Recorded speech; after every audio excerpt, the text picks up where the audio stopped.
Com o conflito entre Rússia e Ucrânia rolando, e o nosso chefe de Estado tendo feito uma visita oficial ao Putin, há uma semana antes, de fato, da invasão que aconteceu no leste ucraniano, região de Donbass, inclusive tendo falado algumas frases que não pegou muito bem frente à Ucrânia e frente à Rússia, como, por exemplo, né, citando que Putin é um cara da paz, na verdade ele quer a paz, tal, quer negociações, e também citando que o Brasil é solidário à Rússia, o Brasil está numa posição delicada. Lembrando que nesse momento nós fazemos parte dos 10 membros rotativos do Conselho de Segurança da ONU. Ou seja, exige-se um certo posicionamento oficial do governo brasileiro.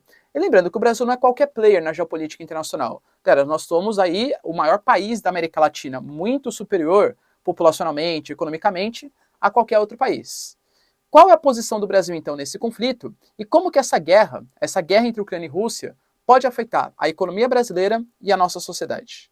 Se você quer ler um pouco mais sobre esse assunto, e muito mais também sobre geografia, geopolítica, atualidades, política, polêmicas, enfim, tudo para você se manter sempre bem atualizado, já se inscreve no canal, deixa seu like e compartilha esse vídeo, que eu, professor Ricardo, conto muito com a sua ajuda, beleza?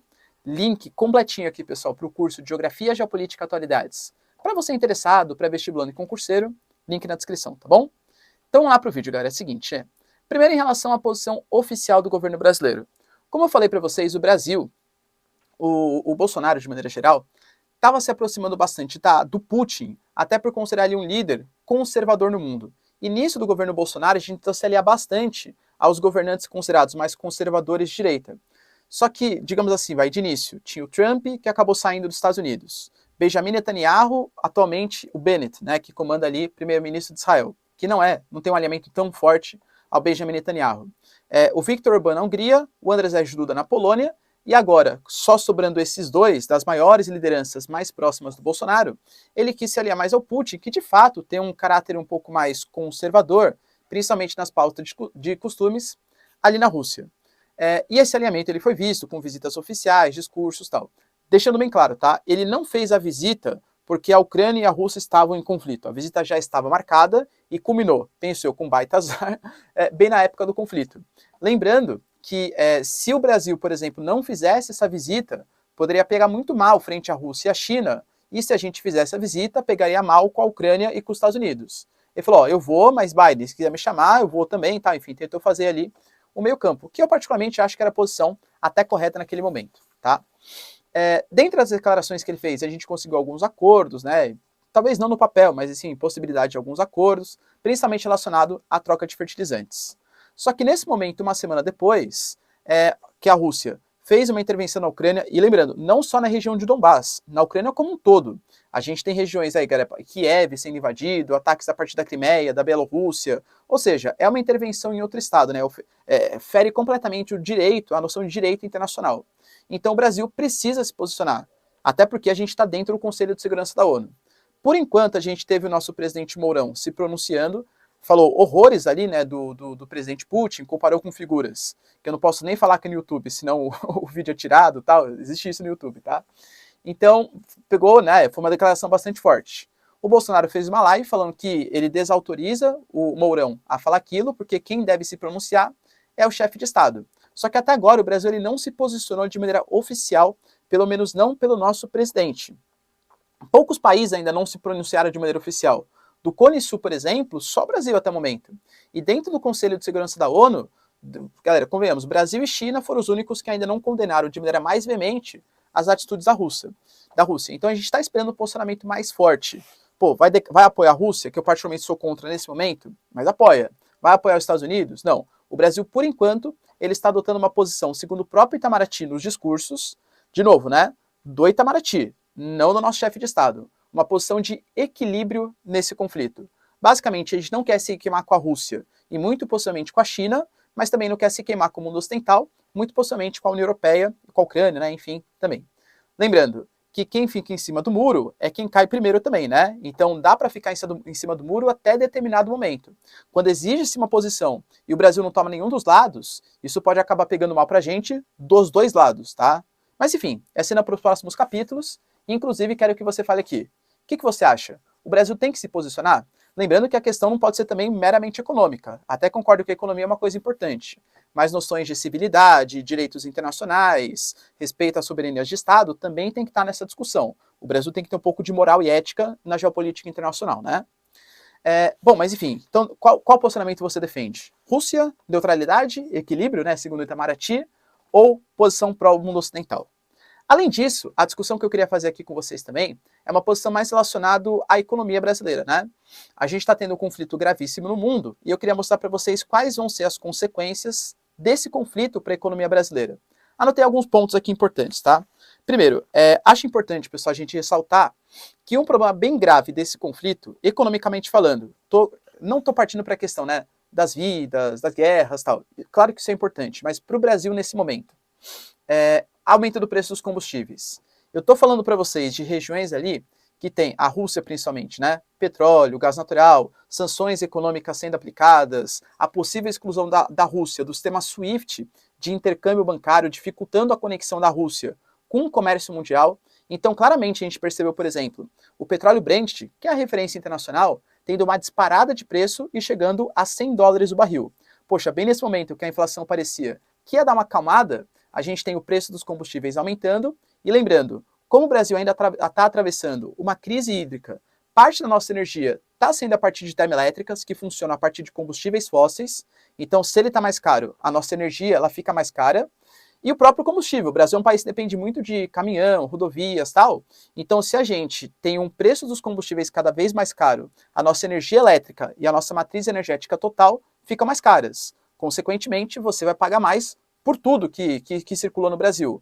Tudo depende de energia. Uma indústria usa energia, o setor de serviços consome energia, a sua casa consome energia. Tudo que é consumido, o frete consome energia. Então a energia é um dos principais fatores que pode colaborar, inclusive com novamente, né, mais uma vez, infelizmente, o processo inflacionário no Brasil. Outro ponto importante, aí mais diretamente nas relações entre Brasil e Rússia, é que o Brasil ele é uma baita potência agrícola, a gente sabe disso, só que a gente ainda tem, infelizmente, uma grande dependência em relação aos fertilizantes. O Brasil hoje é o 5º país que mais utiliza fertilizantes no mundo e 85% dos fertilizantes que a gente utiliza são importados.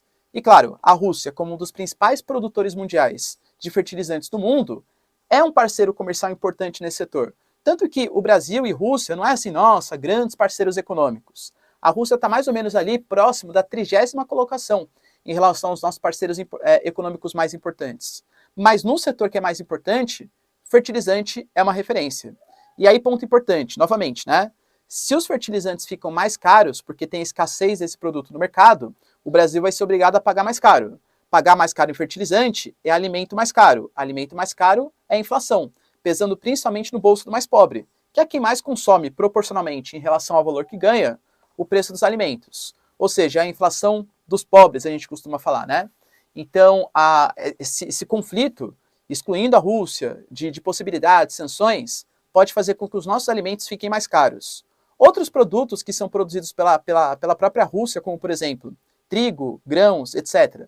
Se a Rússia sofrer sanções econômicas, esses produtos vão ser menos comercializados no mercado internacional. E esses produtos, eles são commodities. Eles são regulados aí no mercado futuro de acordo com a lei da oferta e da procura. Ou seja, a Rússia produz menos grãos, menos trigo. Mesmo que a gente não seja um comprador direto da Rússia, como vai ter escassez desse produto no mercado internacional, consequentemente, aumenta o preço. E trigo é um grande calcanhar de Aquiles do Brasil. Por quê? Porque o Brasil ele tem um costume alimentar herdado ali dos europeus. Europa, clima temperado, favorece a produção de aveia, grãos, trigos, tal. O Brasil é um país intertropical em sua maioria. Então a gente não tem um clima muito favorável à produção de trigo. Pô, a grande produção nacional é a produção do sul do país. Só que ela não é suficiente para abastecer o Brasil como um todo. Então a gente é obrigado a importar da Argentina, do Canadá, Estados Unidos, tal. Como é uma commodity, aumenta o preço, trigo fica mais caro e o Brasil, massas, pães, enfim, uma parte importante do setor alimentício brasileiro tende a ter também o aumento do preço dos seus produtos. Resumidamente, o seu pãozinho vai ficar mais caro. De maneira bem simples, mas resumidamente é isso, tá? Outro ponto importante. Nessa situação de tensão, e a gente está falando de uma possibilidade de uma guerra mundial, não é uma guerra local entre Rússia e Ucrânia, e mesmo que fosse, já seria tenso, mas uma possibilidade de um conflito mundial envolvendo as grandes potências, mesmo que só economicamente, é claro que os investidores eles ficam muito receosos. Então, ativos mais de risco, como por exemplo bolsa de valores, tal, eles tendem a perder um pouco a sua efetividade. Nesse momento, os mercados emergentes, por exemplo, como Brasil, como México, Turquia, tal, que já são considerados ativos de risco, dentro dos próprios ativos de risco, tendem a ser ativos de risco maior ainda. Ou seja, os investidores tiram seus investimentos desses mercados emergentes e colocam, por exemplo, em reserva de valor, né? Então, ouro, prata, que são ativos aí, investimentos consolidados há mais de 5 mil anos no mercado. Professor, mas nesse momento, a nossa bolsa não estava subindo? Até estava, porque o momento é de tensão no mundo, e se a gente for pegar as commodities, elas vão aumentando bastante de preço, né? Petróleo, minérios, alimentos, tal. E a Bolsa Brasileira, as principais empresas estão relacionadas a esses setores. A Vale, a Petrobras, Camil, né? Enfim, um monte de empresas relacionadas na Bolsa que tem relação com as commodities. Então, nesse momento, bem curto prazo, a nossa Bolsa até subiu nas últimas semanas. Mas a tendência é que o Brasil, sendo um ativo de risco, tenha uma queda dos seus investimentos. E para finalizar, galera, o último ponto importante que eu acho que é legal falar para vocês também, que é a questão do aumento dos juros. A gente já estava no momento em que o mundo desenvolvido estava tendo aumento dos juros. Se aumenta os juros, a renda fixa naqueles países, que são muito mais confiáveis que o Brasil, fica muito mais atrativo.